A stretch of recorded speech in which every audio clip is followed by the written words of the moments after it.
Yeah. Come on.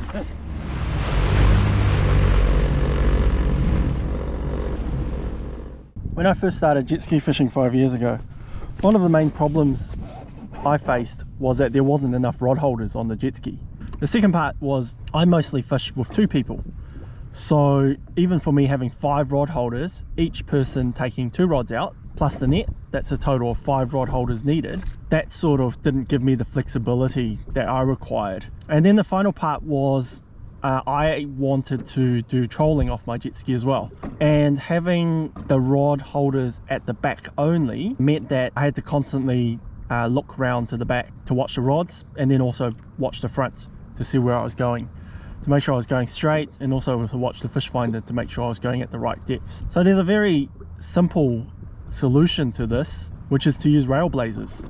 And Railblaza is a New Zealand company that designed a whole lot of flexible options for kayaks, jet skis, boats, and basically they can be used anywhere. I saw that it was incredibly popular for kayak fishermen to use Railblaza. So I'm going to take you through the Railblaza setups on my ski. So what you can see here mounted on my chili bin is a Railblaza Starport HD. So Railblaza have many different ways of mounting this base onto surfaces. The Starport HD is the most secure one available because it's flat and it has 4 points where you can put the bolt into. And the beauty of the Railblaza Starport, and it gets the name Starport because it's got a star configuration, which you can see here, and also the star configuration on the accessories. The Starport has the ability to lock different accessories that Railblaza offer, such as all the different rod holders. And it's very easy to use. There's a locking mechanism here, which you just flick out this way to open the port fully. Put your Railblaza accessory into there and then click it back in. And once it's clicked in, it's not going to be coming back out. So that's the first example of a Railblaza port, the Starport HD. This one here mounted at the front of my ski is the stock standard Starport. It's a circular one. I have 2 of these mounted, one on each side of the ski, and I use these for rod holders and also for my camera boom. What this has is the locking mechanism, which you can see here for rod holders. So to put a rod holder in, it's simply a matter of putting it in to the Starport and locking it like this, and that's incredibly secure. It's not going to come out. So that's one of my front rod holders here, and you can see there's another rod holder on the right hand side. The third option of the Starport I use on my ski, which is on the right hand side here, is known as the cleat port.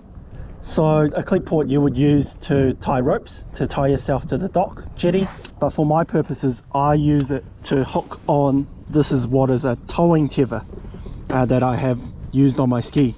I have another video that talks about what this towing tether does if you're interested, which is on my channel. I use this towing tether for my beach anchor and my sea anchor setup, and also it can be used for towing, which is what it was mainly designed for. Okay, so having a closer look at the different rod holders, and your rod holder is made up of 2 parts. This is the rod holder and this is the attachment, and the attachment has the Starport at the bottom of it. The rod holder, once it's mounted or before it's mounted, is flexible in the angle that you want to use it at. So currently you can see it's pointing out this way.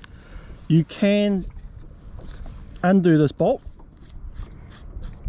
a little bit and adjust that angle as you need, so it can be pointing all the way up, straight up to a horizontal position or somewhere in between there. Also, as part of this rod holder, you have this ability to secure your rod within it.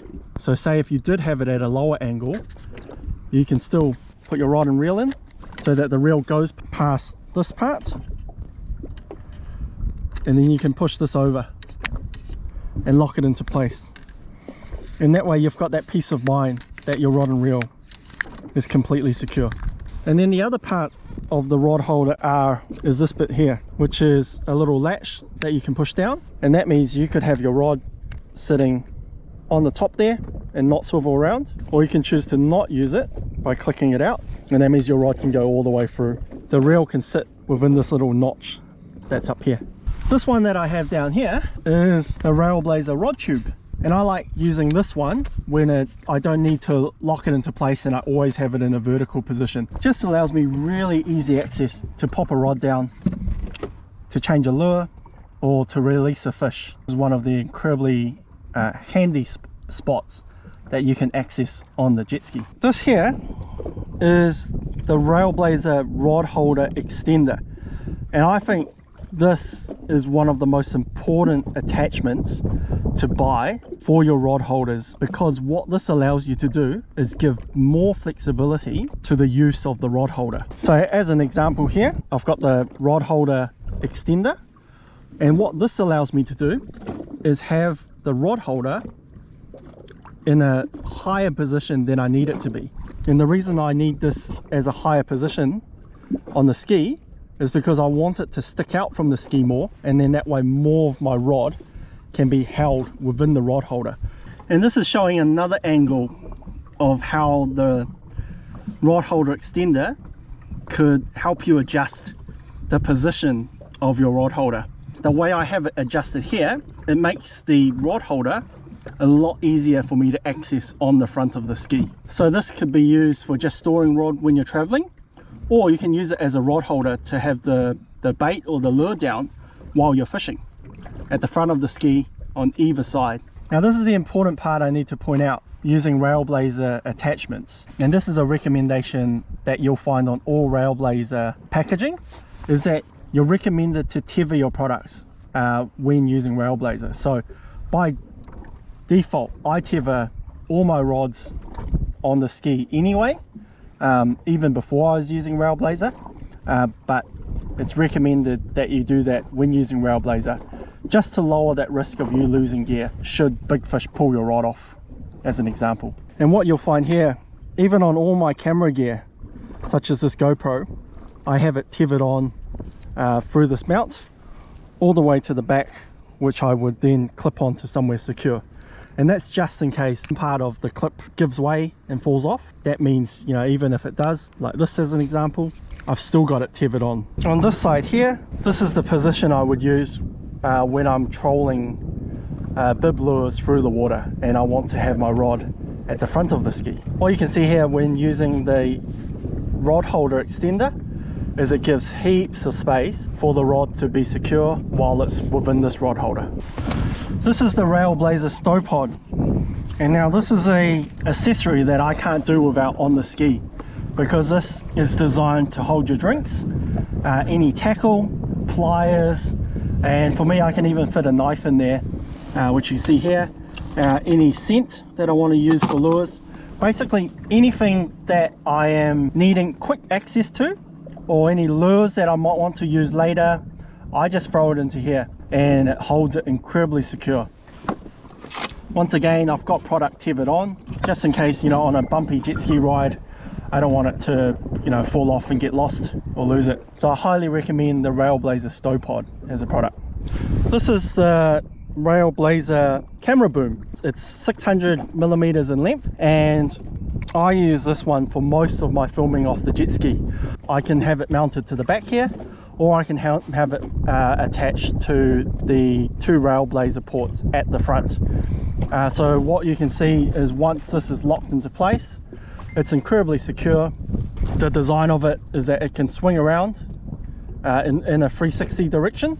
So this allows me to film practically all the fishing that happens on the jet ski. So I think this is a really good product if you want to do any filming off your GoPro off the jet ski. Hey, thank you very much for watching my introduction to Railblaza. I really think it's must-have accessories on your jet ski, which will allow you to have more rod holders, camera setups, a light system which will allow you to go out fishing in the dark, early mornings, just for extra safety. I always recommend that you tether everything that's expensive on your jet ski, you know, your cameras, rods, reels.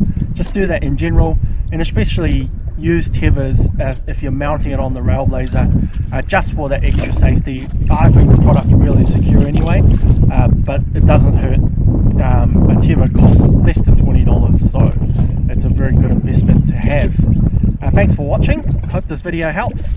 If you like the video, please click like below, and it'll be really good, and I'll really appreciate it if you can subscribe to my channel by clicking the subscribe button there. Anyway, I'm going to go back to fishing. Thanks.